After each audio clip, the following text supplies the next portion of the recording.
പ്രണയത്തിന്റെ മറവിൽ കുറ്റകൃത്യങ്ങൾ. കേരളത്തെ ഞെട്ടിച്ച ഷാരോൺ ഗ്രീഷ്മ കേസിന്റെ ഓർമ്മകൾ വീണ്ടും.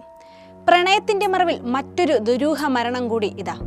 പ്രണയ പോസ്റ്റുകൾക്കപ്പുറം മറഞ്ഞിരിക്കുന്നത് പ്രതികാരമോ അതോ പുതിയ ജീവിതത്തിനായുള്ള വഴിയൊരുക്കലോ? വിവാഹം നിശ്ചയിച്ച യുവാവിനെ ഇല്ലാതാക്കാൻ ആസൂത്രിത നീക്കം നടത്തിയെന്ന ആരോപണവുമായി പൂനെയിലെ സിയ ഗോയൽ കേസ്. കേരളത്തിൽ ഷാരോണിനെ വിഷം നൽകി കൊലപ്പെടുത്തിയ ഗ്രീഷ്മ കേസിന് സമാനമായി പൂനെയിലെ പ്രതിസുത വരൻ കേതൻ അഗർവാളിനെ കാമുകനൊപ്പം ചേർന്ന് കൊക്കയിലേക്ക് തള്ളിയിട്ടെന്നാണ് പോലീസിന്റെ ആരോപണം.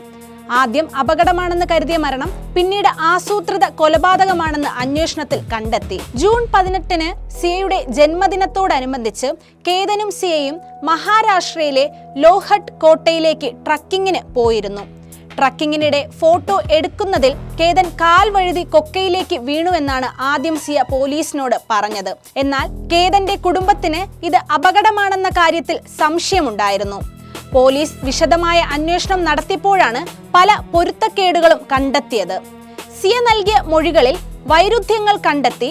മൊബൈൽ ഫോൺ വിവരങ്ങൾ, കോൾ രേഖകൾ, CCTV ദൃശ്യങ്ങൾ എന്നിവ പരിശോധിച്ചപ്പോൾ സിയയ്ക്കൊപ്പം മറ്റൊരാളും സംഭവസ്ഥലത്തുണ്ടായിരുന്നു എന്ന് അന്വേഷണ സംഘം കണ്ടെത്തി. പിന്നീട് സിയയും രഹസ്യ കാമുകനും ചേർന്നാണ് കേതനെ കൊക്കയിലേക്ക് തള്ളിയിട്ടതെന്ന് പോലീസ് ആരോപിക്കുന്നു. കേസിൽ കേതന്റെ പ്രതിശ്രുത വധു സിയ ഗോയലിനെയും രഹസ്യ പ്രണയിതാവിനെയും പോലീസ് അറസ്റ്റ് ചെയ്തിട്ടുണ്ട്.